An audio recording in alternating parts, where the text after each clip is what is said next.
I'm April Vokey, and you are listening to Anchored, my chance to speak with some of the most influential people involved in the outdoors today. Join me as I travel to sit face to face with my guests in their own homes to learn more about their careers, opinions, history, relationships, and life both indoors and out. I am proud to say that this episode of Anchored is made possible by Yeti. Over the years, Yeti has become a major part of my daily life, whether it be a morning coffee while walking my dog, a quick lunch to go for the day, or the enormous Yeti Tundra 350 to keep my food cold when I'm in the remoteness of BC's north. It's actually hard for me to imagine my day-to-day without them. If you haven't checked out the Yeti website yet, hop online and visit www.yeti.com. Stephen Rinella is an avid angler, hunter, and all-round outdoorsman. Author of 5 books, host of the popular TV series Meateater, and fellow podcaster, Stephen is a man with much to say. I met with him at his home in Washington in hopes that I might be able to partake in some thought-provoking conversation. He didn't disappoint.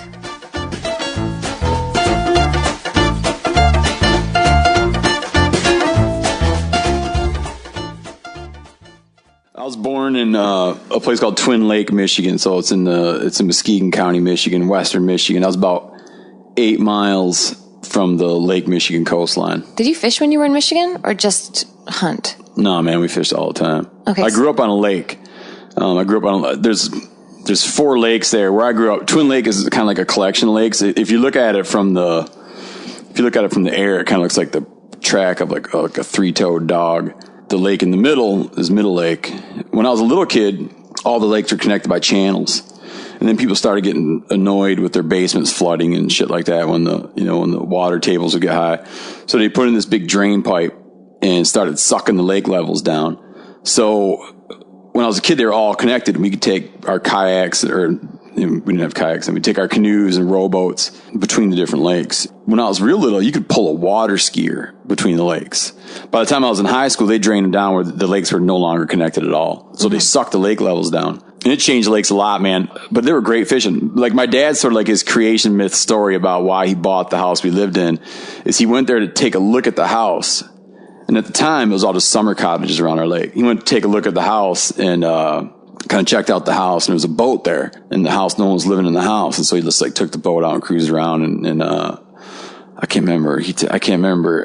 You know, he caught like a giant largemouth, right? Like a 4-pound largemouth or something, in the lake out in front of the house. And he's like, this is the house for me. So, no, we fished all the time, man. All the time we fished. We fished everything. And then you got in Lake Michigan too, you have all these anadromous fish. So there's 4 species of Pacific salmon. And then they tried and eventually established Atlantic salmon in the Great Lakes. The Great Lakes are just, devastated from the time of European contact. Now they're sort of this experimental aquarium. So point being, we had an enormous variety of fish to fish for. Because we had all these like native warm water fish and then all these other introduced cold water fish. And yeah, we fished a lot. My old man was a big time, very avid fisherman. And then my maternal and paternal grandfathers were both avid fishermen. Okay. So talk me through your upbringing then. Did you have siblings? Yeah. I have a somewhat complex family. I'm 42. Am I 42 or 43? I was born in 1974. Okay. My old man was born in 1924. When the Japanese bombed Pearl Harbor, my dad enlisted and fought in World War II. Wow. Now, before leaving for boot camp in Biloxi, Mississippi, he got his girlfriend pregnant. That's my oldest brother. Got it. Okay. So my old man never saw this kid until my dad went and served and landed at the Anzio beachhead in Italy, hiked up all through the Italian peninsula into Europe, got home, and his son, who he'd never met, is standing on a chair and says, "That's my daddy." So that half brother of mine is the same age as my mother. Oh my gosh, that's such a trip. So my mother had 2 children. My father had 4 children, and together they had 3 children. Okay, hold up, back up. So your dad got his girlfriend pregnant, didn't marry his girlfriend. Before going to World War II, married her when he got home. No, they got married while she came down. Once she found out she was pregnant, she came down to Biloxi, Mississippi to find my dad at boot camp, and they got married like a courthouse wedding, okay? Yeah. Then he went off and fought World War II and came home, and they were married for 25 years. Oh, wow. Okay. Then they were like divorced, and my mother was married to another gentleman, and she had 2 children with him, and they were divorced, and then together they had. So I often talk, I'll often talk about like my 2 brothers, but what I'm talking about is we were just all stacked right in together, right? Yeah. So we just grew up together. Like I didn't grow up in the same home. For the most part, I did not grow up in the same home as my other brothers and sisters. So I'll often just, I'll often be like, oh, my 2 brothers. But I have many other siblings, but I'm just kind of referring to the 2 that I grew up like hand in hand with. Got it. So you grew up with 2 boys. Yeah. And I'm the youngest. The entirety of your time at home, were your parents together? Oh, yeah. Awesome. Okay. No, yeah, my parents were together until my dad died. My mom still lives in the house I was born in. Yeah, she still lives on that lake. Oh, that's amazing. Okay, so a family with 3 boys. That's a hectic household. So yeah, I grew up, we hunted and fished and started fur trapping when I was 10. How did all that start? Like who started it? Someone gave us, how did what start? Well, the hunting aspect. Oh, so okay. There's no short answer, right? So my my old man was born. This is kind of weird. My dad was raised by his grandparents. Okay. So to start getting a sense of like how much life changed during his time on Earth, like or how much his perception of life would have changed during his time on Earth. When he was a little boy, he went to live with his grandparents. His grandparents were Italian immigrants. Okay. His grandfather, for a living, his grandfather would take a horse and a wagon in Chicago to a large produce market, and hotels and restaurants and stuff would buy produce, and he would do contract delivery with a horse and wagon. I remember the horse's name was Pete. Okay. So like there would have been you can't imagine someone like his grandfather who, by and large raised him. You can't imagine like someone farther away from sort of like recreational hunting and fishing. It was just not on the radar. But my dad was just drawn to it. Like he couldn't understand it. He would go down to the pier in Lake Michigan and fish yellow perch and sell yellow perch. He couldn't figure out where it came from. Was it the fishing that he loved or the business aspect? He just wanted to be outside. No, just wanted to be outside. Got it. He would go like, I wish he was around now because, like when your dad's alive and if people who have a dead dad will know what I'm talking about, where later, like, man, I wish I could like have a couple follow-up questions just to understand this better. But as you'd explain it, they would like jump trains, right? Like hop on trains, right? And ride the rails, like ride trains out of the city and then jump off the trains in places where there's kind of like agricultural areas and kind of brushy rows along the rail lines, and sort of illicitly like camp out and fish in the little streams and creeks and like camp out in the brush rows and stuff. He just wanted to be outdoors. He had this foundation in the outdoors and this desire to be in the outdoors. And he didn't really understand. And he went and fought in World War II. And at the time, when you were in the infantry and he called artillery and other things in the infantry, I mean, you just like, they walked and at night they dug a hole and slept in the hole. Now, after World War II and all these guys come home, they were restless, right? People were like, you don't realize this now, but the post-war generation, that's who created the Hells Angels. Okay. I did not know that. Like the Hells Angels emerged out of these guys who were just like so insanely restless. It was difficult. Like a lot of people went on to have business, but a lot of people came home from World War II and they couldn't sit still. Right. And so you kind of have this progression after that of, you think of like, the greatest generation and these people who, worked really hard and played by the rules, but there was an element of just craziness when people came home. And he just really got heavy duty in hunting. Later, there's a quote, from the editor Outdoor Life. And I want to like give credit to the person that told me about the quote. So not only crediting the quote, but I'm crediting who recently informed me of this quote is, the editor Outdoor Life. Later, looking at like how we had the creation of the modern American sportsman, okay, as a result of World War II. And he said, you can't teach an entire generation of young men how to camp and shoot guns and not expect them to become hunters. Who just recently told me that. I've been working on a documentary for almost 2 years now.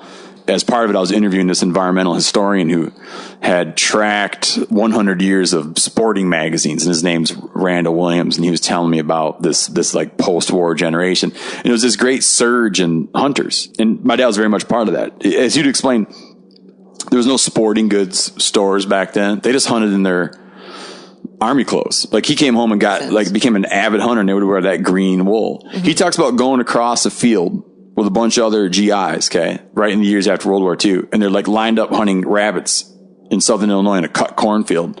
And someone shot their gun. He said half the people on the road just hit the deck. Just instinctually. Yeah. Oh. Boom, down on the ground. So he went, like, he was given a Purple Heart for like he froze his feet in Europe and got a Purple Heart for freezing his feet, but never got scratched by a bullet. And he came home and got shot in the foot by his hunting buddy. No, they're hunting rabbits, and the guy put a load of birdshot right into his foot. Oh my God. Did he find humor in it at least? Yeah. Okay. No, he did. So it's like all that, you know, he one time got a bullet hole through his poncho, he said, but never got scratched by a bullet, never got scratched by shrapnel, and came home and got shot in the leg. And Randall Williams, the historian, talks about there was this, like, during those years, like the old perception of hunters having hunting accidents all the time really came out of that era. Because we didn't have like hunter safety. We didn't have like a lot of the safeguards in place that we have now. And it was just people kind of like going rampant. and anyone now, like if you like are a person that lives in a urban or semi-urban area and hunt and fish, you're kind of like your legacy is kind of linked to the post-war generation. Is this all going to come out in the documentary? Yeah. And I mean, probably in like, you know, it's hard to get a lot done, man. When we get a lot done in the movie, but you run out of minutes. Let's backtrack and then we'll work our way up to there. And we'll work our way up to how you have 3 children. And it probably makes it hard to get projects done. Your dad obviously introduces all of you guys into trapping first or hunting? No, we got into trapping in a different way. My old man wasn't a trapper, but he got really into, so he became an avid bow hunter, right? And, really? Back when no one bow hunted. Yeah. He was involved with Pope and Young in the very early days. He was involved with the influential archery organization called the Chicago Bowmen. So he was involved, and early on, he got involved in the fight to establish bow seasons. Really? You would have separate archery seasons. It was a real axe he had to grind. And he was like, so I have pictures of him from the 50s and 60s with like whitetails and bears and stuff that he was killing with a recurve bow. With a recurve too. Yeah, and wooden arrows, incredible. Man. Yeah. So he got big time into archery. And and when I was a little kid, that was kind of his main thing. His main thing was hunting whitetails.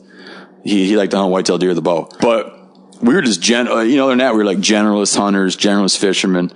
I remember, so the big fur boom, like, there's been many fur booms. Like, so one fur boom, when I say a fur boom, is like a radical escalation in fur prices. Okay. Like one of the most famous fur booms, of course, was what was going on from the turn of the 1700s into the 1800s up until 1840. Beaver furs were very valuable, and that spawned like what we now think of as the Mountain Man era and the Great Westward Expansion, searching for beaver pelts. Another big fur boom, not nearly as famous, was about 1978 to 1982 or 83, and fur prices went through the roof. Okay, courtesy of who? Fashion. Oh, okay. So like fur prices are tied to all kinds of crazy shit where fashion matters a lot, different currency valuations matter a lot, and fur prices shot through the roof in 1978, around there. It was like 77, 78, but they like peaked out in 78 and stayed really high to 82. I was born in 74. So in 84, everybody still kind of like felt like fur prices were high when in fact they were beginning to drop off out of the stratosphere. Okay. I mean, they were like absurdly high. Guys in my area, like guys quit working to trap.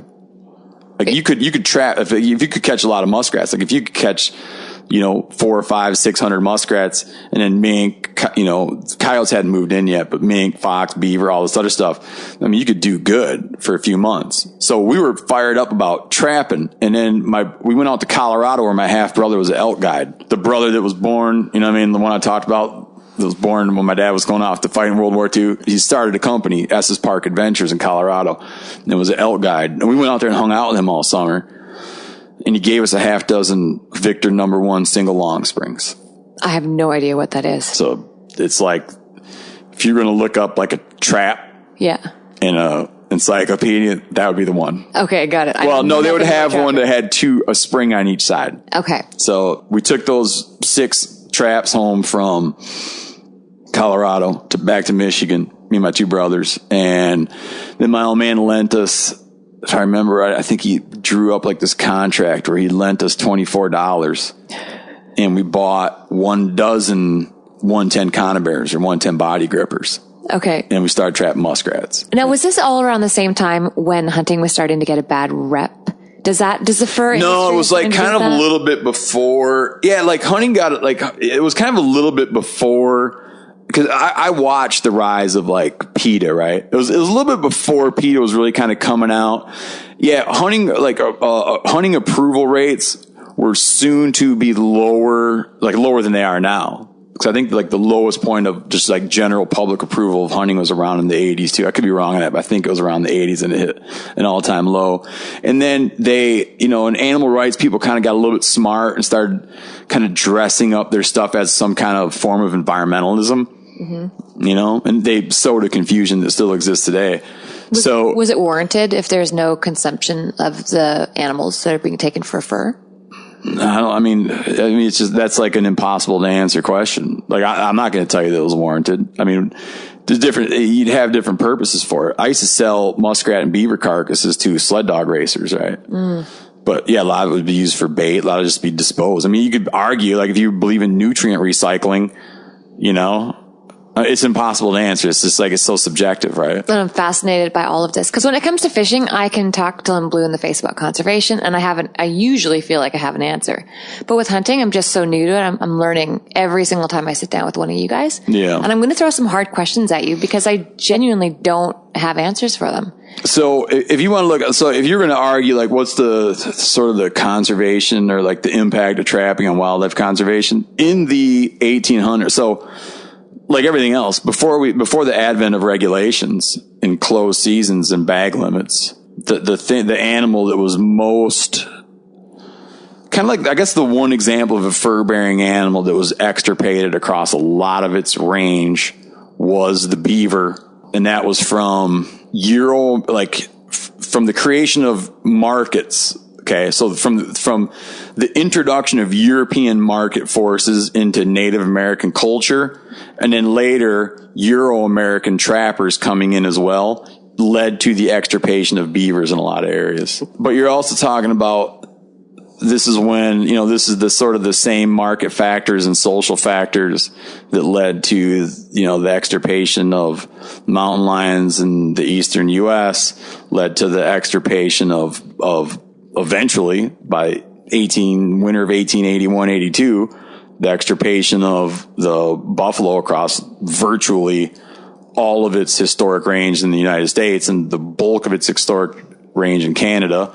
So yeah, there's some, like trappers did. But see, there was like, when they were decimating the beavers, kind of like trapping and hunting. But now with bag limits, you can't point to a fur bearer, right? Even with trapping practices today, there's no fur bearer that's getting its range depleted or its numbers damaged in a long-term way because it's so tightly regulated. It sure is now. So did your dad... Even like where I trap, you're like, south M120, you're allowed like 0 otters. M120 up to the Mackinac Bridge, you're allowed a otter. Mackinac Bridge across the Upper Peninsula, you're allowed 2 otters, right? Muskrat season be like open on November 10. You couldn't set within 3 feet of a lodge.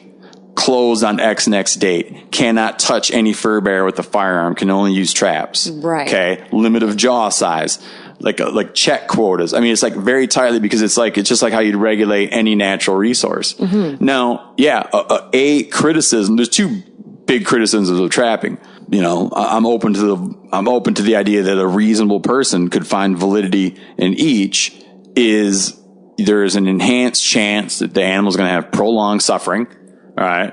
And while people will kill an animal, eat the meat, and discard the fur, trappers often kill an animal, keep the fur, discard the meat. So, yeah. But at the time I was doing it, I just wanted to be a mountain man. I wanted to be like Daniel Boone.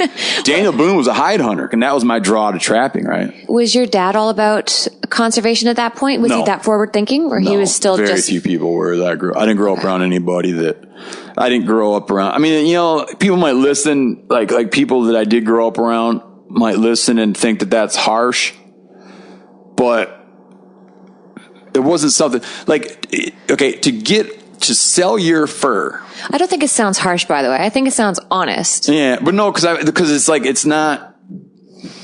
I was going to qualify that because, for instance, where I would sell my fur, I would sell my fur at the Ravenna Fur Auction. Okay. you couldn't sell at the Ravenna Fur Auction if you were not a member of the Michigan United Conservation Club. Oh. But the Michigan United Conservation Club, like at that time, conservation, as the people that I grew up around perceived it, conservation was tied to enhancing, very specifically enhancing, growing and supplementing numbers of popular game species. It wasn't like, people didn't have this sort of broader, people that I grew up around weren't really espousing a broader ecological engagement, right? Where you're sort of like looking at like big picture issues. There's like Michigan steelheaders, okay? Michigan steelheaders had a thing where they wanted to hatch more damn steelhead out of hatcheries and get more steelhead in the rivers. And there was other groups like, how could you really call by contemporary standards? It's hard to really say that like trying to get a non-native population of fish up and running to try to like establish a non-native species of fish in the Great Lakes. It's hard to like really make an argument that that's conservation. It's something, but it's just, it falls a little bit short of what we now think of now. But I did not grow up around and was not really taught necessarily ideas of restraint. Was taught to have a lot of respect for the law because it's the law. Okay. Because like good people follow the law. Yeah. Especially with who your dad was. Yeah. So it's like, but no, we weren't talking about ecology, right? Like we didn't learn about that stuff till way, way, way later. Yeah. And I don't think anyone should begrudge you that. No, I don't know. I mean, it's like hard to be apologetic about something that was, it's hard to like, be like, my kid now, right? Yeah. I have 3 kids. I don't think that they're going to apologize about something they didn't know about when they're 6 years old. Later. No. It's just like you just didn't know it wasn't around. Yeah. And I now see as like, but I felt like early stirrings of some of this stuff. Okay. You know, I felt early stirrings, but it was a lot of times, it was not in my backyard kind of issues. I mentioned like when they drained our lakes out, right? Mm-hmm. We were like furious about like me. My brothers were, we didn't want the lakes to be drained, you know, and our dad was for draining the lakes because he felt bad for people whose basements were flooding all the time. Got Other people were like, well, why would you dig a basement? Like, you know, it's like you get like a dry year and all of a sudden you like recalibrate like where you're, you know, well, today it's not wet. I'm going to put a basement down there. Right. So it's hard to like have pity for him. But it's funny because my fishing mentor, besides my father, was this man named John Gary. And John Gary was one of the main guys whose basement was always flooded. And so, yeah, now I look, I'm like, what? Like, so this dude, John Gary, like, take this if you want to understand, like, think about conservation and where it comes from and how people figured out about it. John Gary, I'm not shitting you. John Gary fished 200 days a year. People say that kind of stuff all the time. Yeah. But John Gary kept track of 2 things in notebooks. Every book he read, okay, and he would read 75 plus novels a year. And he kept track of when he fished. And if the conversation came up, he would produce a book with detailed notes and he would walk you through his fishing. This guy fished 200 days a year. All he cared about was fishing. But when he weighed out in his head, where's my value system? He somehow valued a dry basement more than fish. No. Well, because I don't think he thought of it that way. I don't think he was like ever invited. Like he was never in a set of circumstances that would have put him to think like, what's more important, a wet basin or fish? So he like, all he did was fish, but he never like thought, he never would make the connection that reducing the risk of his basement getting water in it when there's a high water table. I don't think he put together that what that meant for the thing he really liked to do. Right. So this is all shit I just think about all the time now. I'll tell you, yeah. Well, I'm going to bring you back to when you're a kid. So you're the youngest with the 2 other brothers who are in the house. The 2 brothers that I grew up with. Yeah, in the house with you. So dad's taking you all out together. Did you eventually start going out with your brothers without dad? Yeah. And then from there you started going out on your own? Yeah. Like, you know, you hear all the time now, you hear about, you know, the need to like take kids outdoors. Mm-hmm. Dude, it was a laughable notion that my old man would be going hunting or fishing and you weren't invited. It was such a part of life, okay, that I would feel guilty if I didn't go. Right. It wasn't like you have to go, but I would be like guilt ridden if they went and I didn't go. And he respected it so much that if you were hunting or fishing or out trapping or something, he would not give you work. If he caught you doing other things that he thought were frivolous, he would like assign you chores that could not get done, that you wouldn't have enough time to do them. He would sit there with a legal pad and make chores until he hit the bottom of the legal pad. And like toward the end of the legal pad, he's just like making shit up. You know what I mean?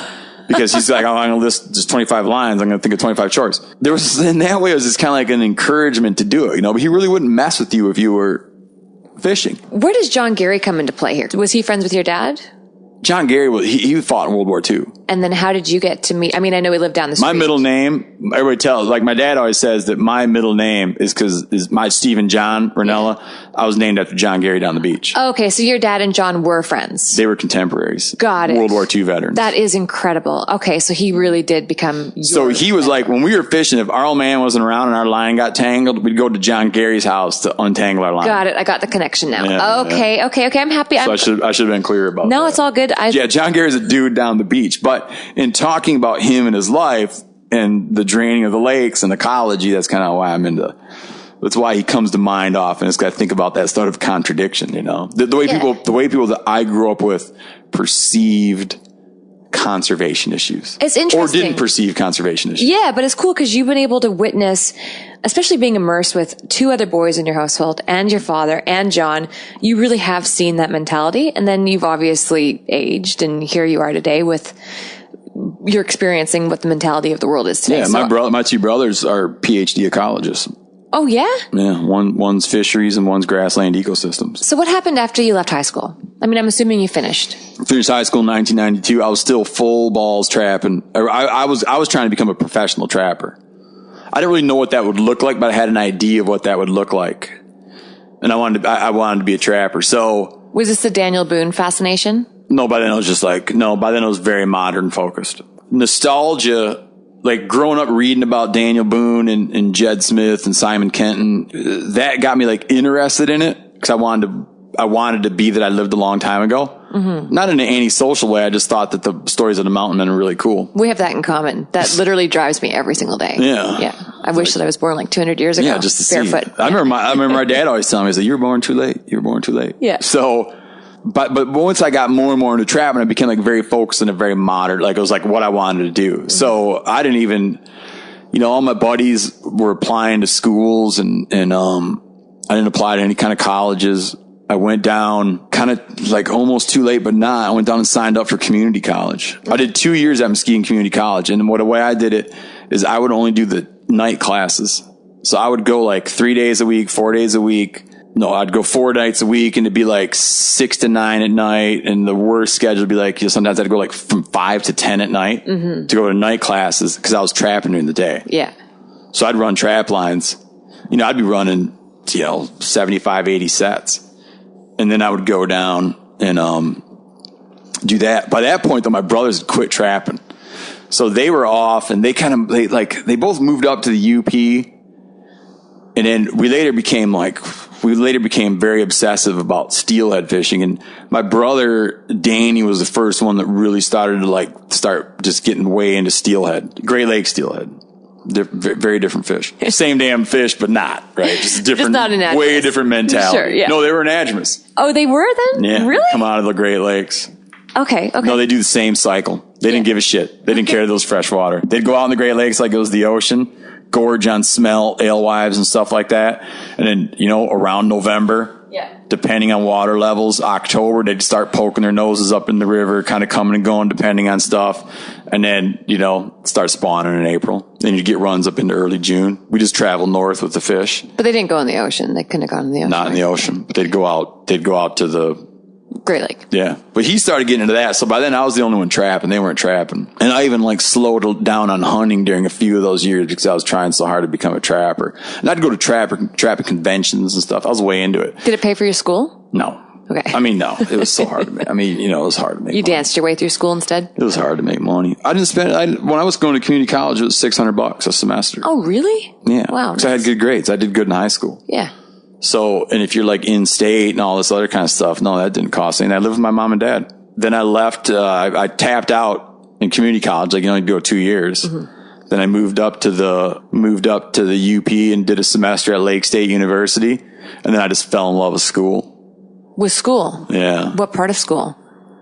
I just like to learn stuff. And I was hanging out with, and then I was like hanging out with people who were real serious, more serious about academics. And we were all kind of like finding out what we wanted to do. It was really invigorating. Right. I fell in love with school. I remember I went to a fur buyer and sold all my shit. What? Everything. For nothing. To become I had hundreds of traps. To be an academic? No, I just was going to become a writer. And I always kind of knew I liked to write. You know, it was like I knew the thing, the subject matter I was most interested in was writing. And I always did well at it, enjoyed it, and was encouraged by a teacher I had in high school. But yeah, once I went up to Lake State and saw like what actually going to college was like, because going to night classes at a community college and living at your mom and dad's, it's just different. It's different, yeah. So once I went up there, man, I was just fired up, you know, and I loved it up there. But then I focused in on I wanted to like study writing, and they didn't have a good writing program. They had you could get like an English. Now I realize it probably didn't matter, but they had like different emphases, you know. They didn't have a writing emphasis. So then I bailed on my friends, and I was living with my brother in the UP, and all we ate was, you know, I remember what I do remember about it fondly is we just lived on fish and game because we had the St. Mary's River.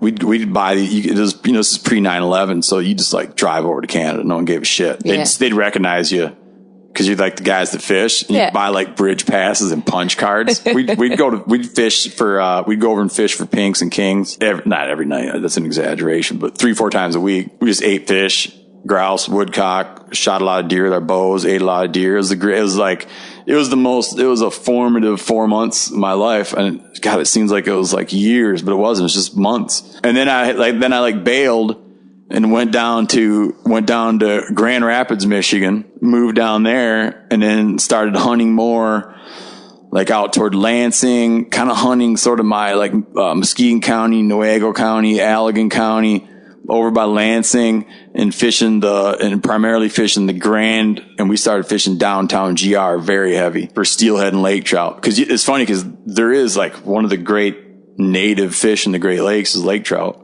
Yeah, man, you could go down in November and there'd be Lakers up in there. By then I was becoming kind of like the worst kind of fisherman who like, keeps track of numbers with writing down hash marks on your dashboard and shit like that, you know? I'm not even going to say anything. It's just ridiculous. Not even saying anything. Okay. Yeah, I remember like one year, I can't remember what year it was, one year, and I was all full of myself. And it was like, cause I had, you know, managed to catch like 42 steelhead or something in the spring. It was just worse. And that led into, so doing that led into us wanting to fish bonefish real bad. Okay. As soon as I got done with regular college, we went down and just camped on the beach in Mexico for a month and fished bonefish, and then did that for a little while. Then when I moved to Montana for grad school, and I gave up that shit as quickly as I gave up trapping. What, bonefishing? Steelhead, bonefish, any of that kind of stuff. Why though? I mean, your face right now, you look like you've got this disdain on your face. No, I just grew sick of it, man. There was like this kind of moment that when I like really gave up on, because during that time when I was fishing steelhead, we would eat a lot of fish. Yeah. But for whatever reason, native fish, like we'd be like eating native fish all the time. But we had this idea like you didn't want to kill too many steelhead. So we'd let a lot of steelhead go. And we'd even like look down on a dude. Like you'd see some dude fishing. He always doesn't know what he's doing. And he'd he'd bring in a fish hooked on the belly. And he'd slip a stringer in it. And we'd be like pissed, you know, maybe even confront him about it. Were you still keeping numbers at this point? Yeah. Oh, you were. But you'd see a guy like kill a foul hook. You'd see a guy kill a foul hook fish, and you'd even like say something to him. Right. Like fish wasn't hooked, man. And now it just seems so like hypocritical and just bullshitty where you're eating all kinds of fish, you know? And then here's this like non-native introduced fish, and you're pissed because some guy kills one and drags it home when you're like you're having 10 fish days and thinking you don't have any steelhead blood on your hands. You said it. Yeah, you're killing fish, man.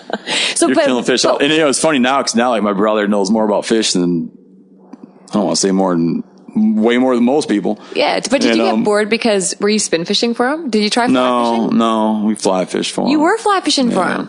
Okay, so you did get bored though. Yeah, and I remember we were down in Mexico fishing bonefish for a month, and we just buy like big bags of rice and big bags of beans and backpack down in the Sea and Con Biosphere Preserve in the Yucatan. And we'd carry, like, we'd kind of be limited how long we could go out by how much water we'd carry. So we'd just have jugs of water on ropes and shit, you know, walking down the beach. And we'd fish bonefish. The sun would get good at 10 a.m., fish till 2, catching bonefish, let them go. And we'd go out like around the afternoon, we'd go out and find these deep channels, casting little streamers and shit down in those channels and catching all manner of fucking snapper and stuff. We didn't know what they were. Just fish. Yeah. And we go eat all those fish. But where'd the boredom come from? I'm so lost by this. No, it wasn't boredom. It was just like a spiritual awakening, right? Okay, yeah. We'd have all these arbitrary things. Like, we're like, oh yeah, you don't, just cause you're just adopting things you learn from other people. So all these ideas that there's like these fish that, like the catch and release fly fishermen, they just adopt these ideas of what is okay to kill and not kill. Like, I meet tons of catch and release fishermen. They'll fish and they like dasn't touch a fish, right? But they'll go to a restaurant to eat fish. So it's like, why is that fish all right to eat? Because you don't know where it came from. Yeah, you're just opening up my hunting conversation. That's what you're doing. So it's like, not that I grew bored by it, but I just like became like disillusioned by it. And at this time, I was more like, we ate a lot of wild game when I was a kid, but that wasn't all we ate. But by this time, I was like pretty committed to I would just eat wild game. And so I just got confused by all these kind of like arbitrary things that people don't really think through about, that there's like, just our kind of attitude or like ideas. Like, I got a friend one day, he's talking about, we must have caught we caught 100 steelhead. I was like, call my brother and ask him how many steelhead you killed. My brother's like, you probably killed 10. Yeah, there's obviously a mortality rate. Right? So then I was like, why not just go catch one and eat it? Instead of like thinking you're all pure and like Joe River runs through it. And I'll point out in the book, River runs through it, they killed all those goddamn fish. But walk me through your mentality. I mean, I'm starting to piece it together. But so you were catching mostly for retention or mostly for your own? What species? Steelhead. So was it retention or recreation or a mixture of both? It was probably, now looking at it, I wouldn't have described it this way, but looking at it now, it was like, we just like to be out of doors. Yeah. We like to fish. We had a lot of friends that all fished steelhead, and there was a certain amount of, there was probably driven in some way by a certain amount of like friendly rivalry among friends. Mm-hmm. Okay. And also just wanderlust. We just a horrible wanderlust. We just like to be outside. But we like any pink salmon that cross our path is going to die. No one in the world's going to let a walleye go. Yeah. I remember I had this girlfriend that lived in, from Sarajevo. She was like, the war was going on, it was war torn. And our school took a bunch of sort of like academic refugees. And I remember taking her fishing in the Grand, and we caught a steelhead. And like, she was not open to the idea of letting that fish go. And I remember we ate that one. We'd eat them now and then, but just now it just seems so funny that we were like hell bent on sort of like trying to like not harm this introduced invasive. Yeah, totally understand. It's just like, it just seems like, so what I'm saying? But it's like a thing you adopted from people and you didn't really think it through. So later, once I started thinking about it and just, I don't know, just the desire went away. But the same thing. That is like my thing with trapping kind of went away, but that was largely because as fur prices drop, and global economies are changing so much, it became untenable, right? Yep. So here's my question for you then. If the steelhead were wild, would you wild native fish? Yeah, like in BC.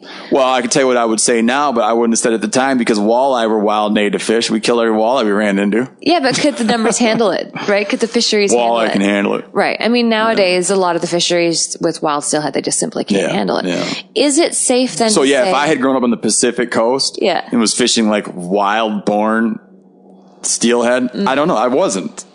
Yeah, it's and I'm already in the position, right? I'm already in the position of trying to sort of like from a great distance now. I'm talking about activities I was engaged in 20 years ago. I'm trying to, from a great distance, 20 plus years ago in some cases, understand my thinking and things that I didn't take the time to articulate back then. I can't transport that to another biome. Yeah. And have any real guess about it. That's fair. So let's go on. I'm walking myself through the timeline. So is it safe then to say that hunting took over your passion for your fishing? No, I've always fished a lot. Okay. So I fished today. You did? Where? Because we're in Washington right now. Olympic Peninsula. Wait, you were in the OP today? Yeah, we drove out this morning. No way. Just for the day? Fished surf perch for 4 hours and drove back. How'd you do? Good. Nice. So what's the next step then? So if the next step is Gotta clean them. No, not today. You shit. No, I mean when you're younger and you stop the steelhead fishing. I know that you didn't go inside. So what happened with the writing? Where does the story go from here? Oh, like so you're saying where did all of my steelhead energies? Where did they go? Well, I moved to Montana. Okay, for grad school. Got it. Still focusing on writing. I got an MFA in creative writing. You did? Yeah. At that point, I had no idea what I was going to do. But when you set your mind to something, you get it done. Yeah. There's only two things I knew I was going to do in my life. Yeah. I was wrong about one and right about one. What are they? Well, I was going to be a mountain man and was wrong about that. And I was going to be a writer and was right about that. You're kind of a bit of both, aren't you? No. Okay. What's your definition of a mountain man? A guy that was alive, but the guy that was trapping beaver in the Rocky Mountain West between the years of 1806 and 1840. Okay. So where does the story, where does your energy go from there? Oh, I moved to Montana and there's just like so much big game. You know, we'd always avidly hunted deer. Mm-hmm. But, I just had to figure out all that. I had to figure out mountain hunting. And if you're like a student of mountain hunting in a place that has a lot of mountain hunting, there's not a lot of room for anything else. We still fish through the ice because we fished through the ice a lot when growing up. I lived in ice fishing country. My mom and dad, their honeymoon, they rented a ice shanty cabin like that you sleep in. Yeah. We always fish through the ice because there's nothing else to do in the winter. So in Montana, we fish through the ice and we'd do some other fishing, but primarily we fished through the ice. And then I took on the long, arduous, painful process of mountain hunting. And that's still my specialty today. Yeah. I'm really excited to talk to you about that. Okay. So when I say my specialty, it's the thing that I'm most interested in. What were you using at this point? Were you using guns, bows? Both. I would hunt archery I set to over the course of, I spent 10 years very focused on trying to kill elk with a bow. And we would hunt with our bows from around September 2nd, September 3rd, up to about October 10. And we'd hunt hard, right? And I was in graduate school, but we would do that very hard. And then we'd hunt in black bears. Earliest I ever killed a black bear was April 17. Season would open April 15. We'd start seriously looking for bears May 6. Mm-hmm. Hunt bears pretty hard up until early, first week of June, depending on where you were. Some zones are open until June 15. And then hunt a lot of antelope with firearms, hunt a lot of mule deer with firearms, a lot of waterfowl, a lot of upland birds. But the thing I focused on, what I would bow hunt for was elk. And when I bow hunt, I'm generally bow hunting seasons. So we'd hunt with a bow all that long season. And out of those 10 years, and again, this is starting from scratch, man. This is a dude that came from Michigan. Out of those 10 years, I killed 4 elk with a bow. It's hard. Yeah, it is hard. And but even then, that was above statistics. So that took a lot of energy. When did the compound bow really come into, when did it get fine-tuned? Oh, we started shooting. I remember my old man getting a compound bow.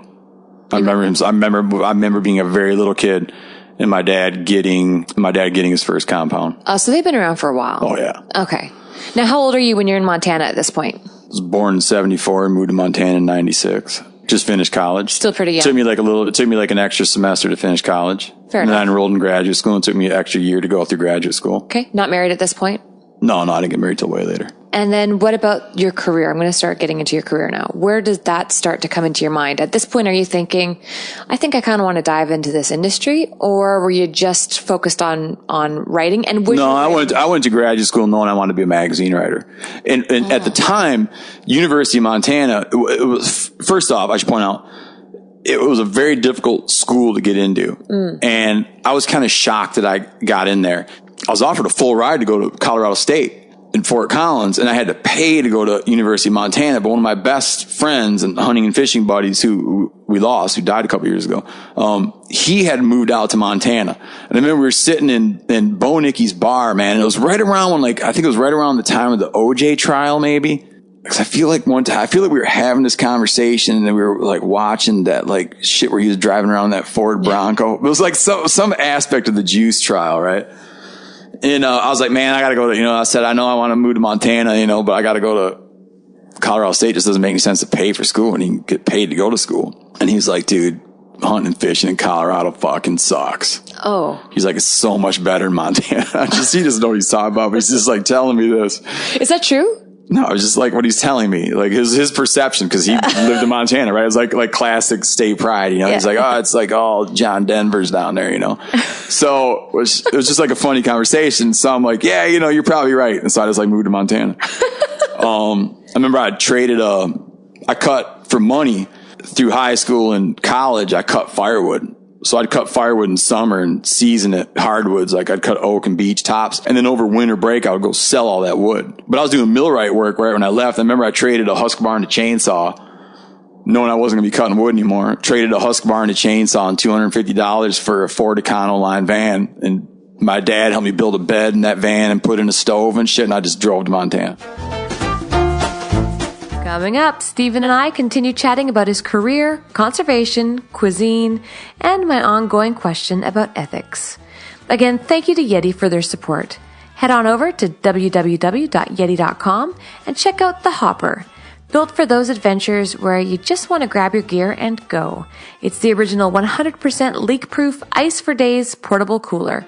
Made from materials found in things like survival suits, it's also tough as nails. I've brought my Hopper with me on boats, helicopters, rafts, and I even use it as my airplane carry-on. Again, check them out at www.yeti.com. My place. I live on the Bulkley, so I've got... I don't know that.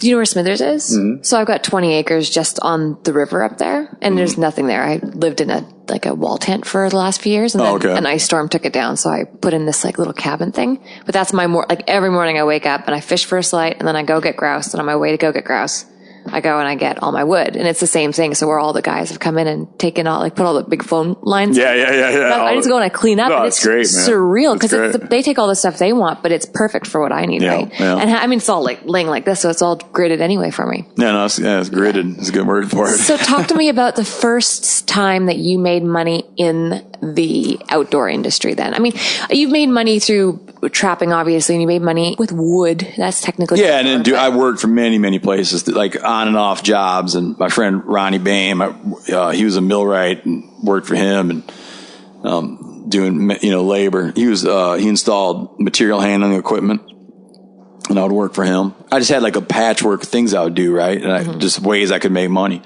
Even one summer, I had some extra time, and even sold some turtle meat. Just do various things. And I was getting close to being done with graduate school, and I met a writer. There was a lot of good writers floating in and around Missoula where I went to school. And I met the writer Ian Fraser. Now, Ian Fraser has written many books, but a book that I admired a great deal was his book, Great Plains. And he was a New Yorker staff writer for a long time. He came and did this 4-day workshop for, at school, right? As part of grad school, I wrote a thing about eating wild mushrooms that you weren't quite sure what species they were. Okay. And then the anxiety of waiting to see if you would get poisoned. Has it happened to you? Yeah, I've gotten sick from mushrooms, but just not the neurotoxin kind, just the upset stomach kind, Okay, good, yeah. But I wrote this piece about going and, you'd you'd find a mushroom and you're pretty sure you know what it is, but you're not entirely sure. And it was particularly focused around a time when we had gone and we were camping down the St. Joe's River in Idaho. We were down there fishing cuts and eating mushrooms. I remember one night we had, I can't remember what it was, 7 or 8 different species of wild mushrooms, right? Some we'd never seen before. We're just making a stir fry. Together? Were you drinking? Yeah, and then that too? And then that night being dude, there's no way we're not going to get sick. You can't drink with half those, right? Oh yeah. I cook shaggy mains for all the guys. I've never had that problem, but I've seen so many people get sick. Oh, I get guys get sick all the time. Just and I'm beer. dude, I told you not to drink if you're eating shaggies. There's things that you just don't Just mix. even a glass of wine, violently ill, Nothing. man. Yeah, I've never had that problem, but man, I've witnessed it with a lot of people. And I'm not talking being shit-faced either. I mean, just a glass of wine, a beer. Yeah. And they're puking. They're I got poisoned. I'm like, you didn't get poisoned. It's different than that. So he saw this story I had, and he liked it a lot. I feel like he sent it off. He sent it off to someone at Harper's, because at the time Harper's Magazine had this thing up front. Maybe they still do. They had this thing called collected readings up front, and he sent it to Harper's, and the editor called. And I was real excited that I was going to sell this story, and she's kind of yeah, you should keep at it. This one isn't right for us, but keep at it. And then I didn't see Ian Fraser for a while, but I had 2 very good mentors in graduate school, Fred Hafley and Deirdre McNamara. And they're both, both have a lot of books. Deirdre's a novelist and Fred is a nonfiction writer, magazine writer. And they were both helping me out all the time and really trying to like get me set up to figure out how I was going to do this. And they were influential on me, like learning the craft well. Like I learned the craft from them, right? But as far as the business facing aspect, I had like kind of my big break in a weird way. Once I knew what I was doing was, a friend of mine came and told me how Ian Fraser really wanted to go. He'd never hunted deer. So he'd written all about the West, right? He wrote like Great Plains, or he later on went write a, mile long book about Siberia, but he'd written about the Great Plains. He'd written about Pine Ridge Reservation. Had lived up around, Big Fork, Montana, and written a lot of pieces for the New Yorker about grizzly bears and all this kind of other stuff. But, he had gotten to where he wanted to understand hunting and wanted to go on a hunt. So my brother and I took him and another writer. We went down and did a river trip for mule deer and spent 4 days floating the river. And he got a mule deer. He got a spike-horn buck and, was moved by it. Right. Moved by it.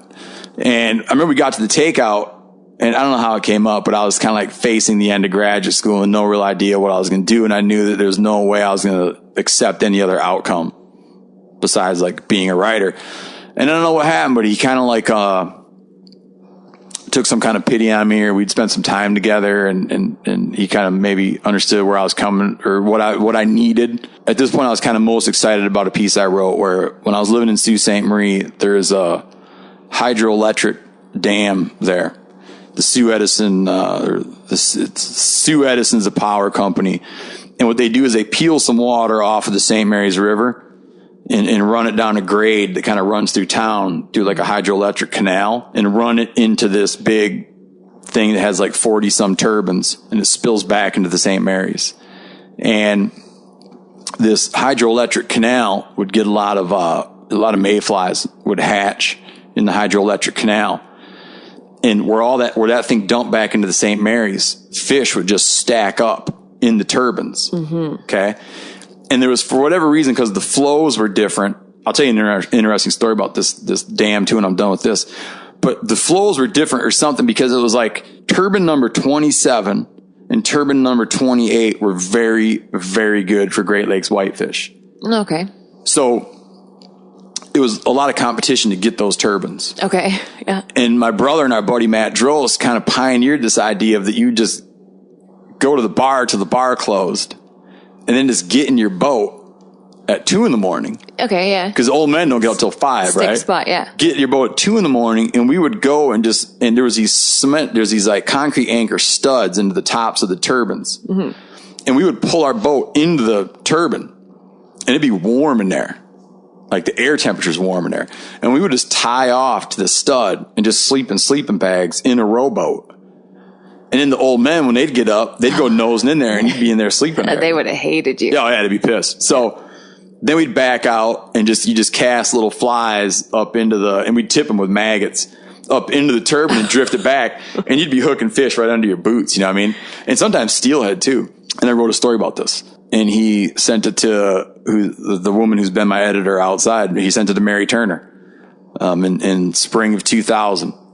And she called me up and bought my article for $4,000. No, your first real... Right before I finished grad school. Unreal. Yeah. Changed my life. It would have. At that point, it was without even fucking like by a factor of 10, it was the happiest day of my life. And I'll tell you, a peace settled over me that I cannot explain, and it lasted for days. And it was such the release of anxiety was so much that I was kind of like, it was like I was on heroin to where I couldn't do anything. We went up to Hot Springs, Montana. And I just hung around the Hot Springs for 2 days. I couldn't do something. You were just so it was all ecstatic. I could do to just to like feed myself. It was like I was drugged. Was it because of all those years of trying? Just wondering what I was going to do with my life. And then you knew this was it. Like they say in Apocalypse Now, hit me like a diamond bullet. Right. Okay, so then what do you do? After you feed yourself? Started writing my ass off. Okay, so now do you go straight into a book?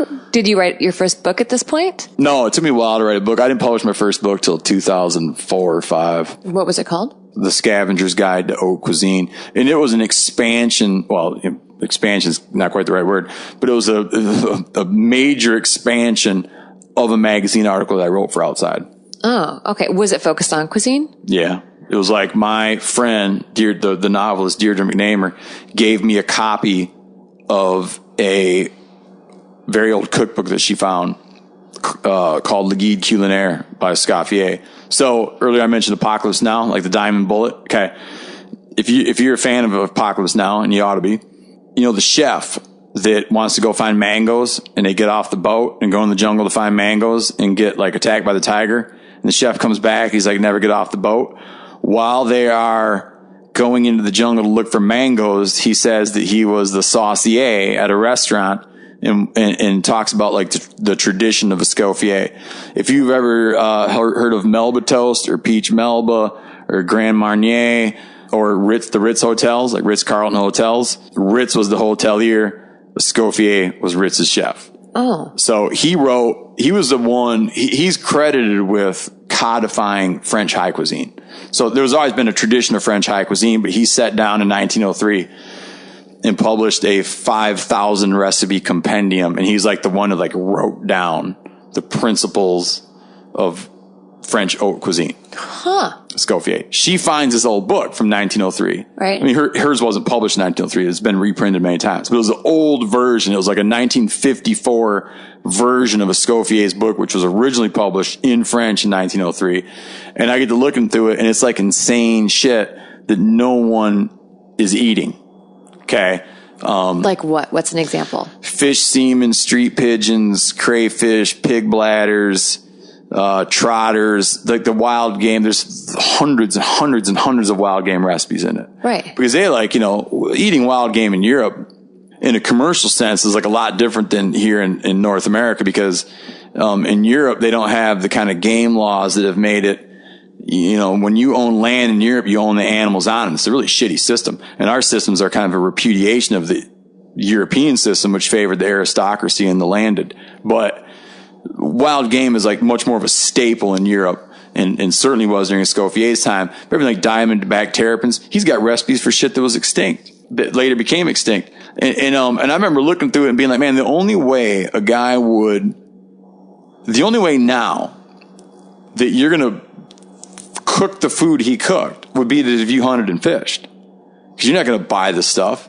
You'd have to like catch it yourself. Yeah. And so I did like a piece and outside about the book, kind of explained the book and about some of my trials and tribulations trying to capture baby street pigeons, or squab. So a squab, when you go to a restaurant, you go to them still today, if you're into fancy restaurants, you'll see squab on the menu. A squab is simply a flightless pigeon less than 1 year old. So, and I wrote about like snapping turtles. He ate a lot of turtles. And it's funny because when you're looking at Escoffier's books, like he starts out under the assumption that you got a sea turtle that's still alive. What? Yeah, he's like, take the sea turtle and lay it on its back and hook a meat hook into its lower jaw. Hang a big heavy weight from it. Stop. What % of these recipes were battling your integrity and or the law? Well, that's what I spent a lot of the book talking about substitutions, right? Because I was using American snapping turtle there's still a season for terrapins. Like he cooked with terrapins, which is like a type of turtle species native, from Maryland and areas in the American Southeast. He cooked with terrapins and he cooked with various sea turtles. So I did his recipes using American snapping turtles. So I talk a lot about substitutions. So some things I didn't have to use substitutions at all because like street pigeons are street pigeons. Columbolivia, I think is what it is. And here they're deleterious non-native. in North America. They were actually introduced to the New World along the St. Lawrence Seaway by the French. Were you interested in cuisine before? Oh, yeah. Or you were? Yeah, because if you hunt and fish a lot, you get interested in it because someone's got to cook it. Right? And I'll be honest with you. One of the number one reasons I wanted you on the show is, I mean, obviously I'm curious about your upbringing and I'm curious about everybody's upbringing in their lives, but the cuisine aspect for me and just how into it you are is absolutely fascinating. So it is how it started with your to touch on that, like my dad had a commercial grade deep fryer that he bought at a restaurant liquidation sale before I was born. Yeah. And it's not an exaggeration to say that 90% of the wild game I ate as a kid went through that deep fryer. And I still I'm like an unapologetic fryer of fish, right? Right. We used to eat a lot of fried fish, but I started getting interested in food in 1995. Okay. What was the response to the book? Or how was the response to the book? When my book came out? Mm-hmm, in 2005, the Cuisine. Oh, it was critically acclaimed. It didn't sell shit. You didn't sell any copies? No. Why? I don't know why. Okay. It got fucking critically, like, I got like tons of press, tons of media, right? Yeah. Critics, like, it was like people loved it. No one bought it. Okay. Is it still for There's sale a lot of online? reasons. I could get into like a lot of like business reasons why. So here's the biggest problem. Can we find it online though? Can people find it? Oh, my current publisher republished it. It's out. And how are sales now? Good. Awesome. Okay. But I mean, not like, there's never been like a media. I mean, it's like a old title now, right? Yeah. But my current publisher, Spiegel and Grau at Random House, she just as a act of kindness to me. So I sold my first book to Miramax. Okay. Okay. Yeah. So, everybody knows the film company, Miramax. Huge, they had a publishing division, Miramax. And the guy that bought it, the editor that bought it and then left the company to go run another company before I even turned my manuscript in. Unfortunate. Yeah. The real upside. So when I talk bad about that publishing experience, my wife points out the first time I ever stepped foot in New York City, I just got I was in a relationship with someone who was born in Boston and we met in Montana. And, she was like doing a writing fellowship up in Rhode Island. So I was staying in Rhode Island. And this, I'll just point out, just for people who like to fish, this house in Rhode Island was like out on stilts over the saltwater. Oh, cool. And I could cast out, when I was trimming deer steaks at night, I'd take little chunks of deer fat and gristle and put it on a hook and cast it off the deck and then lay the rod on the living room floor while we're watching movies and pinch a piece of masking tape on the line. No. And you'd see that masking tape start creeping across the floor, and it was because eels. We'd get eels off the deck. Hey, they're pretty tasty. Yeah, and you see that line go across the bedroom floor or across the living room floor and pick up the rod and haul a real eel in over the deck rail. Oh, you're a junkie. It was hilarious. So, but at the time, I sold my book and went to New York for the first time I ever went to New York and met my wife, who's from Michigan, but she worked for Miramax. The first time I ever walked in New York, I met her. That is incredible. Okay. But I had a girlfriend at the time, and then a couple of years went by, and my relationship with her ended, and I vowed, I was like, man, I'm only gonna date girls from Michigan from now on. And then we started to date, and she was from Michigan. It's amazing. Now you guys have we got a boatload of kids. Kids together. It's fantastic. So that's how I met her. But it was a really negative, like publishing that book, as good as it was for my career, was like psychologically very taxing. It would have been. So how did you get back on the horse and write your second one? How many have you written? Like 5? Yeah. Okay. So how did you get back to the second one? It almost doesn't make sense where there's the business story and the book story. Which one do you want? Both of them. All right. So the book story is, we were bow hunting elk.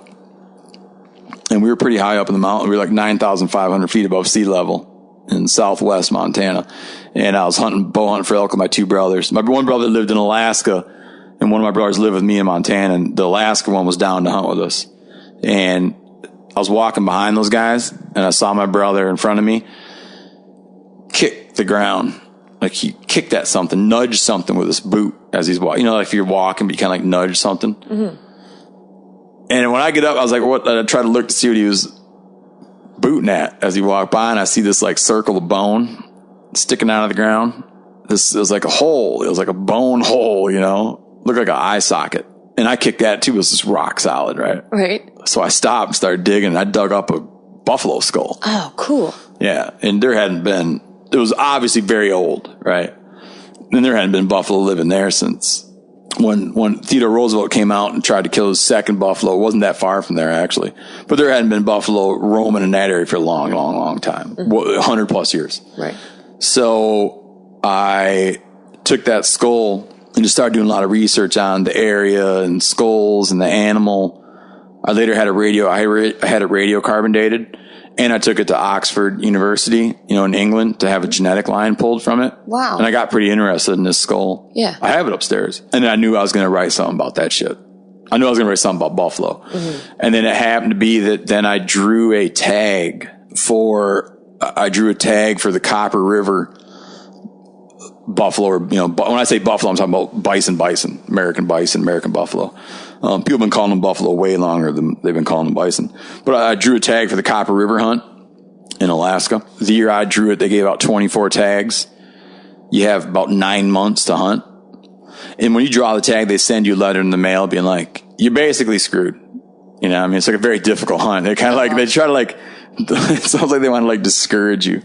But the year I did, they gave out 24 tags and only 3 of us got a buffalo. Why did they give out the tags? Is it some sort of it's obviously got to have a conservation spin to it? Well, it's really complicated. You mean why conservation spin to it? What do you mean? Why even give out the tags? Why is there even a season on them? Well, because there they have kind of an uneasy relationship with the state. Oh, okay. So it's more political? Is that what it is? No, not at all. How many hours do you have? Okay. So geneticists will argue about this all day long, but we now accept there's a general consensus, not an academic consensus, but there's sort of this popular consensus that there are wood bison. Okay. And plains bison. There are wood bison reintroduction efforts that go on in Alaska, but this herd are plains bison that were released in the 1920s, about 130 miles from there. And they are kind of more tolerated around, or at the time were more tolerated around the area of Delta Junction. But when the Cold War kicked into gear, we started putting a lot of aircraft and a lot of personnel and stuff around the Delta Junction area and building up a military presence in Alaska. And there was a lot of these buffalo that were running around there that had gotten released. They came out of Montana in the 20s and got turned loose there. So they're not technically indigenous then? No, but you get into such a clusterfuck of what's what, right? Right. Okay. So I understand this world. I get this. So this herd got dumped off, the ancestors of this herd got dumped off on this thing called the Solana, near the Solana mine. And it was a hot release, and the hot release is generally when you try to release animals, you put them in an enclosure, let them get used to it for a week, 2 weeks, whatever. One day you just leave the gate open, and they very gradually, they're already kind of comfortable, and they kind of gradually start poking their nose out, and then they tend to stay put. Right. These, they kicked them out of the back of a truck. Okay? Put them on a livestock truck, opened the gate, they run off into the woods. Everybody thinks they all just died, got killed by grizzlies. Oh. But 10 years later, it turns out there's a couple hundred of them living 130 miles away from there in the Nadina, Dadina, and Chetislina valleys that flow down into the Copper. What? Okay. So there's when I say they have an uneasy relationship, it's hard to find someone to really articulate this or tell you that it's the stated goal, but there's this herd of them that lives there. There's a handful. There's the Farewell Burn herd that kind of has that same source. There's the Chitna herd, which is sourced from that kind of has that 1920s source. The Copper herd. And they're all kind of the same size. I think that if they started, if their numbers started really exploding, and they started going into areas that are have a lot of moose and a lot of caribou, and there was causing some problems with native wildlife, I feel that would probably wind up happening. They'd probably kill them all out of helicopters. But then when I say they have this uneasy relationship with the state, they kind of stay put. They've been there a long time. There's not a real problem with them. They like to try to keep the herd at around somewhere in the 200 animal mark. Okay. You can issue 24 tags, and the way a state, states have a mandate to you have renewable resources, and you have a mandate to, if you have surplus animals or sustainable harvestable surplus of animals, it's generally open to hunting. There's a demand for it. People want the animals. They survey them. They count them. They know how many they have. And every year they kill 2 or 3 or 1 out of several hundred of them. But the success rates are so low. It's such a difficult area to hunt that you need to give out 24 tags to kill 2. I love it. Okay. No, this all makes sense. Thank you. Okay. So you get one. So right now, though, in the Yukon, they are actively trying to reestablish like the other buffalo. Wood buffalo, which do have morphological differences. If you look at... Because when you say wood buffalo, you mean like forest buffalo? Yeah. Okay. So when you look at a plains bison, so bison, well, the plains bison, like bison, the wood buffalo is bison, Athabasca. Okay. Got it. When you look at them, you're like, yeah, man, they're different. But is it really like... Do they constitute separate species? Because there's a lot of things that like seem different. There's like causes that make them different. Like there's like changes that take place, and as they adapt to different environments and are, there's like natural selection taking place and you get changes. But at what point do you constitute it? Or at what point do you call it and say it's a different species or not, or different subspecies?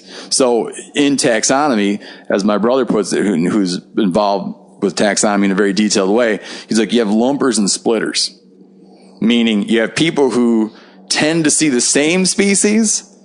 Yeah. And you have people who tend to see many different species. Just look at mountain sheep.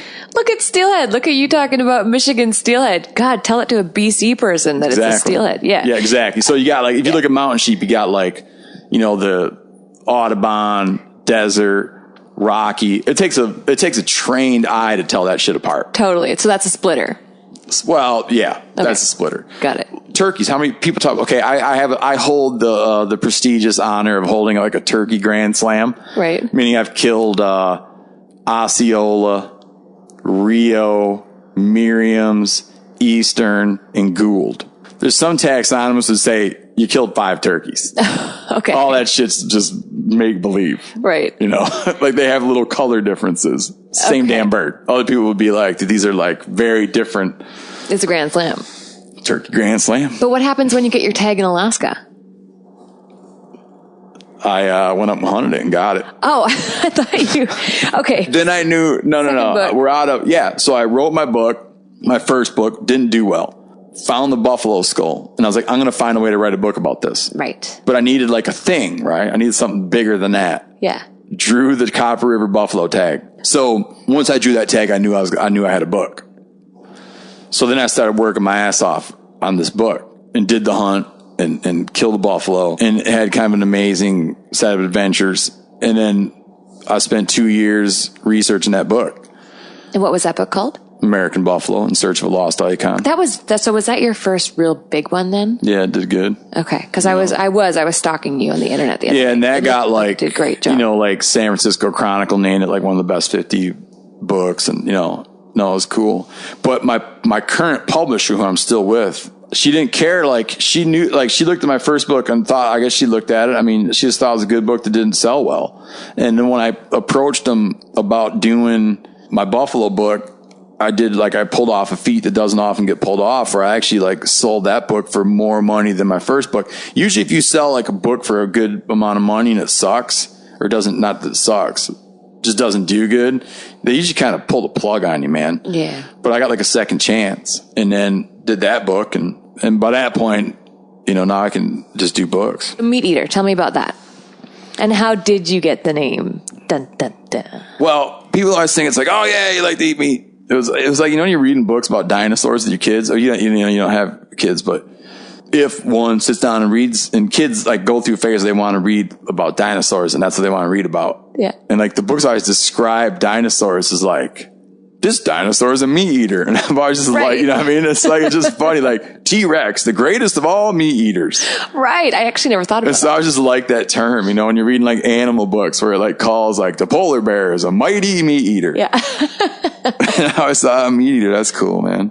And I started doing the show and the show was popular. And so I did a book and it was funny because I'd been working on the book for a long, long, long time, just like a sort of a meditation on hunting. And sort of like a hunting manifesto, I kind of thought of it as. And I had worked on it for a long time in different forms, and eventually I published it as Meateater. Mm-hmm. Adventures from the Life of an American Hunter. And that was before the show? Nope. That was after the show. It came out. I think that's a good question, man. No. We were doing the show. It came out. We were doing the show. No, did you go pursue television or did it come to you? It came to me a bunch of times. Yeah. In different ways. At the time, maybe it still is the case, because I was writing a lot. And so when you're doing magazine pieces, TV people find you. Because TV people aren't like out wandering the globe. Right. Because they just have other responsibilities. And so you need to like find a way to like find out like what the dirtbags out there finding out about, right? And they find out about it by reading magazine pieces and stuff. And then so they'll contact you, And so that was kind of some of my first things. I would get called in. Like I'd have a guy be like, "Oh, I'm a producer at History Channel. Love to talk with you sometime." And you'd go to the meeting and be like, "Oh man, they're going to buy something of mine and it's going to be and then you wind up like, you're like, that guy just found the bullshit and find out what's interesting out there." Totally. Yeah. You're talking the story of my life right now. Yeah. Story of my life. Yeah. And you're like, really?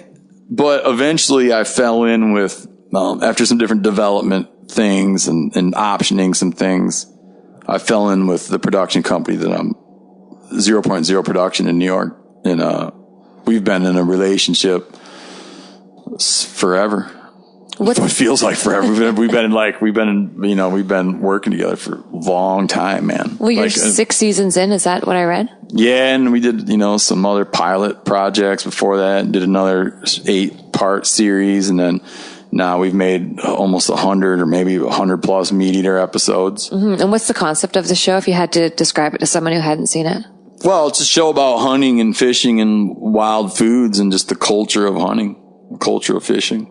We film solo stuff, just me, right? We do a lot of stuff with guests. Mm-hmm. We take a lot of people out, some, celebrities and just Joe Blow friends, and take people out sometimes on first hunts and kind of explore that and do some stuff overseas and we've been fortunate to go out and travel with indigenous, hunter-gatherer cultures. We don't have the pressures that a lot of things have, so we don't have to engage in any of the bullshit. We don't have to do like fake shit. Do you ever feel a pressure to get an animal? No, used to, but I don't. Good. I got over that. It's the 3rd episode we ever filmed. Good. We did it. We got it. We did a hunt and didn't kill anything. We were hunting mountain goats in an area where they really just do not want you to kill females. You're allowed to, but you're greatly discouraged from killing a female. In fact, you're even penalized if you kill a female, because if you kill a female, you're not eligible to pull the tag again for 4 years. Right. They're basically saying don't kill a female. Yeah. However, it takes a trained eye. It's difficult. You need to look at a lot of damn goats to know a male from a female. So went to this area and had a lot of chances to kill females and didn't kill a female, and certainly felt like a show busy pressure to kill a female. Right. Mm-hmm. And we didn't. And I was like, man, we can't even use it. There's no way we can put it out. And then we cut this episode like about not getting something, Yeah. And people loved it, or like the right people loved it. Right. Yeah. The people that I care about. Like I have a picture in my head of the person, like when I'm doing TV, there's like a person I imagine. Yeah. It's pretty much my brother. So like I imagine like a pretty well educated biologist or an ecologist who hates television. I want to make a show that they like. Yeah. I know what you're talking about. Okay. Yeah. So I'm like, if that dude, because when someone says to me like, man, I hate TV. I never watch TV, but I like that show you do. I'm like, that's like the highest comment. If a guy's like, oh, I love all that stuff. I'm like, oh, that's cool. Thanks, man. Yeah. It's hard writing. I know with my series, when I had my show, I think we had like 50% of the episodes didn't have fish caught.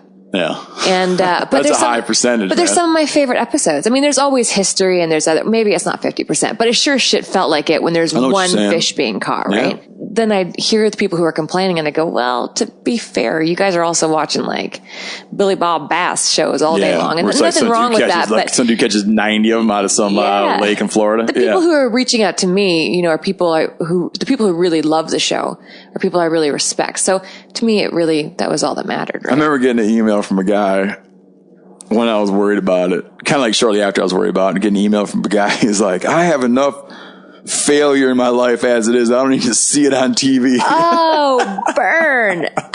Okay. But do you with the show, are you happy with it right now? Oh yeah, we're making the best episodes we've ever made right now. Okay, so you're going to be doing this for a while. I love it, man. Okay, I love it. I love doing. I honestly I really like doing it. I like it for a couple reasons. I've come to really just honestly love. Okay, to really honestly love some of the people I get to work around. Yeah, for sure. And we're able to do something. We're able to just kind of like make our own call, and I'm not being critical of people who have a lot of, who have a lot of constraints from their venue, right? Like who they're like a network or whatever. I know that happens because I've been through that, and I don't like judge it. I don't look down on it. I understand how it happens. I know that story, but we're just in a way that we're able to live outside of it.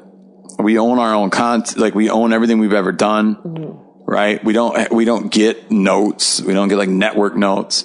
We're like, we're just able to make a show. Like I'm friends, right? I'm friends with everyone that puts a hand into that thing, and everyone that puts a hand into it cares about it and has like good opinions about like how to make it better. They're not sitting there like what we need to do to satisfy, right? Yeah.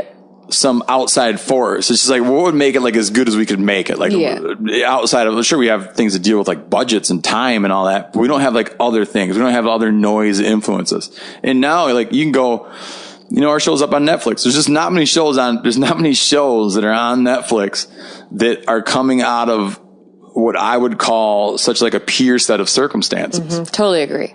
Totally agree. There's shows, there's like fantastic shows out there, but we just have a really unusual, we've just been gifted the ability to do something that just like feels good. I'm going to ask you 4 questions, if that's okay. Yeah. Real quick. Okay. First one, I've got a turkey hunt in like 2 days, and I'm supposed to ask you how you suggest to prepare a wild turkey so that it's not tough. Man, I kind of do one thing with them now. You deep fry them. You throw them in the juice. I would not deep fry wild turkey. You'll have people do it. It can be done. I wouldn't do it. We used to do them Thanksgiving style. Mm-hmm. If you do that, you do have to foil them. Put foil over them. Oh, what about bacon? I wouldn't do that. I mean, like bacon. I wouldn't do it. Let's just say I was gonna do Thanksgiving style. But do you guys have Thanksgiving where you live? What do you call it? Yeah, it's just a different day. Yeah, but what is it? It has a different name too, doesn't it? Oh, I could totally bullshit you right now. It'd be like, it's Eskimo Day. No, it's Thanksgiving. It is Thanksgiving? Yeah. What the hell is Boxing Day? I don't know. No, it's like the day after Christmas. It's 26. You guys have what do you guys have? Like Black Friday? No, that's a new thing. Oh. No, I remember Boxing Day is the 26th. Yeah. So Thanksgiving is Thanksgiving. Yeah. But you guys have yours in November. And ours is in October. Right. So maybe that's where my confusion was. If I was going to do one that way, I would bake it under foil. Okay. And brush like a lot of butter on it. Okay. And then only in the end pull the foil off and brown the skin. But I now, like what I do with turkeys, and I get a couple turkeys a year. So it's not that many. I split them down the backbone and I'll then brine them. In just like salt water? Water, sugar, and salt. And I'll squeeze some lemons and put herbs in it. The herbs is probably just for like fun. I think there's a lot of people put a lot of things in brines where I'm like, sure, it looks great. Sounds good. But I just don't know that when you eat that bird, you're tasting those herbs. Do you know what I mean? It's like, I feel like there's a little bit of mental masturbation that goes on when people are making brines. Because people are like, and a half of a bay leaf. I'm like, okay. So you're telling me when you're eating that turkey, you're tasting the bay leaf that was floating around in the brine. I'll point out there's a lot of people who are a lot better cooks than I am. But I brine them and then I spatchcock them. Okay. Or just split them right in half. So I have 2 halves. Okay. Because one, it's way easier to bring the turkey home. If you take the turkey and split them down the backbone and take the breastbone right out, you can lay the 2 halves on top of each other and put it in a carry-on. Yeah, it takes Or just throw it in a cooler and drive home. It's just a nice way to transport the bird. Remember, you got to leave the leg attached for legality's sake. Yeah, I heard that going back through Canada. So, and then you soak them in a brine. I take the halves, I brine them overnight, half a bay leaf. Right. Brine them overnight. Yeah. And then I grill them on like a medium, low heat, skin down for most of it. And I'll kind of flip them back and forth and grill them. Or brine them and smoke them. So- and you'll read shit online, people being like, oh yeah, brining doesn't really matter. It's like bullshit, It man. does, huh? Yeah. Yeah. It matters. Next question. You went to Bolivia. I went to Bolivia as well and was more fascinated with the guys with their bows than I was with the fishing. Fishing was amazing. It was I like world class. Yeah, the bows are cool. But I took the guide's bow and I had him train me for an afternoon with his, you've seen the bows that they have. Yeah. And I saw you shooting. No, I was shooting a recurve bow. Right. So I used his bow. And anyway, I got one of those Sabalo. It was nice. like a single too. I had to like sneak up on it and it tipped. It was by itself and I was able to get it and like my life changed. Dude, it's great. So I bought one of those bows and I took it home with me. I have one in my living room. But here's the problem. I've been hunting grouse at home with my compound and was getting I was getting most of my birds. So I was feeling, kind of full of myself. So I went to go get my Bolivian bow and I can't shoot it from here to there. I mean, I can shoot it, but I've got no accuracy. No, they're hard. Yeah. So my buddy told me about this instinctive shooting and I'd never heard of that. Yeah. And I was wondering if you could just take 2 minutes to explain to people what instinctive shooting is. The problem with it is it's like so difficult to describe. I grew up I shot instinctive, even like we were shooting instinctive with compounds. Yeah, I was going to say, can you do that with guns and compounds? Can it be with anything? Well, you shoot a shot, the best way to explain, it's easy to explain to someone who's familiar with wing shooting because you're focused on the target. Okay. You're focused on the target and you're just sort of like in some like zenful way, just like aware of where the arrow is. And you're not using any kind of sight aids. You're just like kind of like looking down the arrow. The arrow's in your peripheral under vision as you stare at the target, and just through repetition, you just learn like what it feels like when you let it go. There's people who could explain it more eloquently, but there's no sight aid. Yeah, it's crazy. There's another way to shoot a recurve where you're actually very much aware of and focused on the tip of the arrow. Okay. Right? And you can use like a spacing method there. But instinctive is just basically, it's like we never use that word when we were young. We just use it like, you're just looking down the arrow. Right. Okay. But you're not looking down the arrow. You're looking at your target. Yeah, you're focused on your target, but you're not in a position, like if I said to you, like, look down the arrow, you'd hold the arrow like up to your eye, right? Yeah. But you're not, because the arrow's like lower. So you're sort of like looking over the arrow. Yeah, you're looking like over the arrow at the target, but somehow like subconsciously aware of the arrow's direction, and just through familiarity of doing it out of repetition, you learn to do it. But it's crazy because now all of a sudden I don't do it now. I do it when I shoot my if I shoot my South America bow messing around, I'm shooting instinctive and I'm not like horrible at it. And when I shoot fish, still now, like we were just bow fishing down South America. When I shoot fish, I shoot instinctive. It's crazy. And it works really well. Really especially for shooting fish. I've tried shooting fish with a pin, which can be done, but, with a sight pin, but I shoot fish way, way, way better instinctive than I do with a pin. Oh, that's fascinating. I'm not that, I'm not a good recurve shot. I'm not a good longbow shot, but I can shoot fish pretty good. Third thing.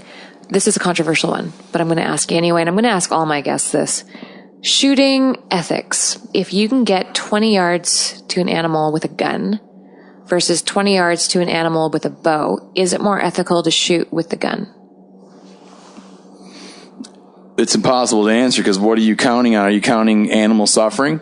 If you ask an animal rights activist, most animal rights activists are going to say that they think that we need to minimize suffering. Okay. As a sensitive woman, I feel like we do need to minimize suffering. Just like minimize suffering. The deer doesn't care. When you run an arrow through a deer, which is it's like a violent act, right?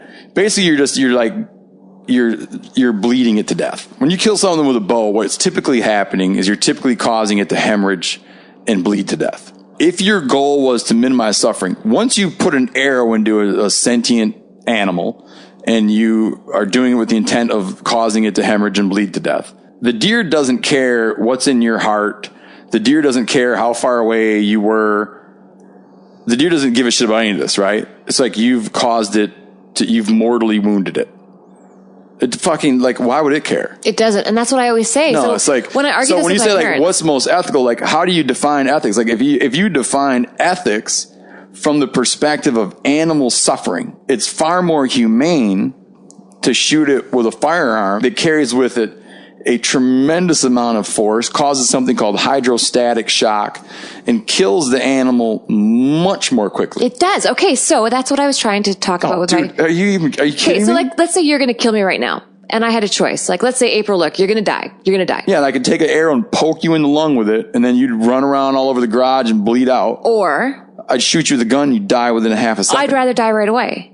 Yeah. So why? Because people aren't thinking about the animal suffering, they're thinking about their own self. Oh, God, here you go, Steve. Now you're going to throw it down a whole new avenue. What they're thinking about is they're sort of like grappling with this, they're sort of like grappling with a lot of guilt and aspects. I mean, so there's also people who's like challenged, but deer don't care if it was challenging. No, I don't care if it's challenging either. I just want to do what's right. Like when you want it to be challenging, you're doing it, you're talking about yourself. You're not talking about the animal. So if you're hitting with a vital with a gun and or with I'm gonna say like if we agree that like sort of like the place to hit an animal, and when I'm shooting with my bow or my rifle on a broadside animal, I'm aiming for the same point, you know, because of meat wastage and also just efficacy. I'm always thinking basically like a little lower than halfway up the animal, a rib or two back from the front shoulder. Right. That's where I want to hit him. Rifle or bow, I want to hit him in the exact same spot. With an arrow, what's going to happen is you're going to cause a wound channel and it's going to bleed out. Slowly. Well, fast. Depends. Compared to a gun. Slower than a gun. I mean, you're running a projectile. You're running like 150 or 180 grain projectile at that distance at damn near 3,000 feet per second into its side. It's like it's a tremendous amount of energy. Is there any Advantage to bow hunting over hunting with a gun? For who? For game managers. Game managers like, because the efficacy is much lower with the harvest rates are so much lower with archery that you can create more opportunity. Like the reason we have archery seasons is one of the factors of it is your success rates are much lower, so you can greatly increase opportunity. You can increase hunter opportunity by having archery seasons. Mm-hmm. Because let's just say you live like in a pretty typical whitetail state in the eastern United States of America. Your whitetail deer season is going to start, like, let's say it starts October 1. It's going to run up into for bows. October 1, it's going to run up into mid-November. It's going to take a week or two off for general firearms. It's going to pick back up again and run to the end of the year. Mm-hmm. You're going to kill vastly more deer during that 2-week general firearm season. Right.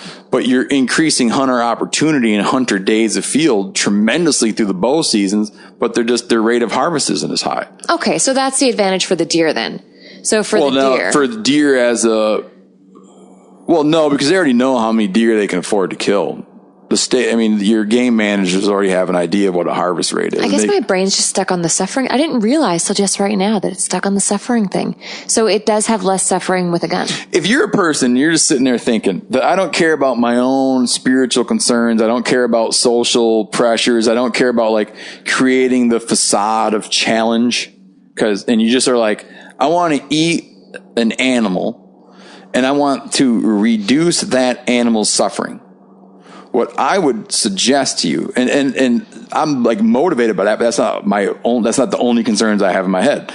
But if I were that person or someone came to me and said, I want to eat meat, I want to kill it myself, I want to just make sure it suffers, like not at all, I would say, okay, limit your shots to, don't shoot any farther than 100 yards because, I'm just speaking very generally, okay? Like, let's just say, keep your shots like 100 yards or less because things start for inexperienced shooters, things seem to kind of start going downhill out past 100 yards. And I've spent a lot of time hunting with inexperienced shooters. Most animals, I kill a lot of animals standing between 100 and 200 yards. But with a bow, it's like 20, 30 yards. Yeah. So it's totally 20 different. 20 or 30 yards. It's different. But if I was just saying, if you were just like, I want quick, clean kills, I'd be like, okay, don't take far shots. Take shots, stay within 100 yards. Don't take crazy going away, coming on shots. Hold tight, wait for broadside shots, and shoot their heart out. And then I guess you justify it with bow saying, well, with the bow, I've got to get so much closer to make an ethical shot. It's an interesting argument, and it's a controversial one. You got to get close. I mean, yeah, that's like therein lies the rub with the bows. You got to get close. Yeah. You got to get close. But like, if you're really just defining it down to like humane slaughter practices, I've seen people do, I've seen a lot of wound loss with firearms. I've seen a lot more wound loss with archery. And yeah, if I was worried, if my sole concern was the suffering of individual animals, that would be my suggestion. Okay. I'm happy I asked. I'm happy I asked. Last question. Anyone who tells you that it's like the animal's going to suffer less you in the boat is pushing an agenda. Last question. Is there anything that you're really focusing on from a conservation stance that you'd like to talk about or that you'd like to mention? Yeah. I mean, a lot of things, but I think there's a tremendous amount of attention right now in the conservation community to public lands issues in the United States. We have an idea that comes up now and then. It's kind of like if you put a wooden stake in its heart, right? It'd still come back in a couple of years to revisit us in the political cycles. But this idea of that the American people own too much land and collectively own too much land, and that we need to be forcing federal land management agencies to offload public lands. They use a rhetorical thing like to put it into state control, but what they're really pushing for is, to move it towards privatization and to get rid of any impediments to extraction, mineral extraction, energy extraction.